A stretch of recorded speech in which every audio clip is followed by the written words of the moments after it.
Well, I guess I should be heading out too. Oh, and why don't you stay and we'll talk? Are you sure? I wouldn't have said it if I weren't.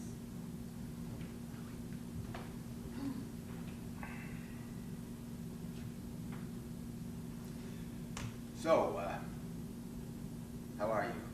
I've got cancer. And you, any life-threatening diseases? None to speak of. Oh, I hear your notes came back clear. Yes, my lymph nodes are fine, thank you.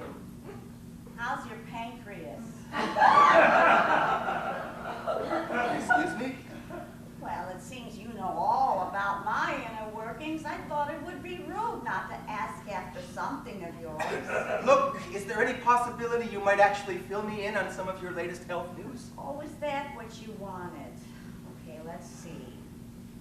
Well, I had most of my right boob cut off. I'm taking drugs that make me throw up on a pretty regular basis. In a very short time, I'll have a hairstyle similar to that of Kojak, and yet I'm told I'm doing very well. You go figure. So anything else you might want to know? What's the capital of Uruguay? Montevideo. Well, that just about covers everything. Thanks. It's been nice almost talking to you. I think I'll be going now. Are you really leaving? Look, as much as I'm enjoying being tortured in person instead of by proxy, it's pretty apparent you really don't want to talk to me. Ed, wait, I'm sorry. Maybe I am a touch feisty. It's just that lately I've been a little... You're scared. I know it's okay. Thank you very much for the permission, but I wasn't going to say that. Really? What were you going to say? You know, after 38 years, you do tend to pick up on a trait or two, maybe even 3, and when you get scared, when something really gets to you, you go to that weird place just like now. I do not go to any weird place. You don't. Have you been listening to yourself? I've got cancer. That makes everything weird. Okay, and you've got some latitude on that, but do you remember that leap from reality you took just before Sam was born, when you were so scared about your impending motherhood?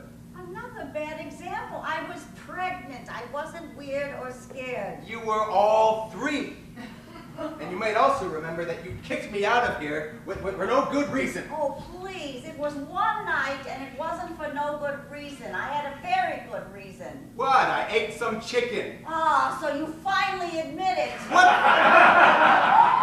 But finally, I never denied it. You never apologized either. For what? I ate some chicken. Yes, you did. But you knew I had a chicken aversion the entire time I was pregnant. But you didn't care. No, you just had to eat it anyway, didn't you?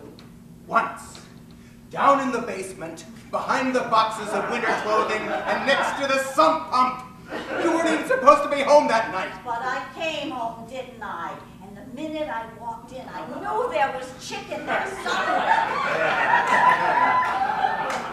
And you couldn't just ignore it, could you? No, not you. You had to tear the whole goddamn house apart looking for it. Christ, you were like Captain Queeb with a strawberry.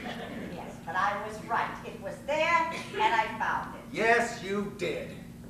And you'll have to excuse me for never having properly congratulated you on cracking the notorious Cape on Caper. Cape on Caper? How long? Since that night.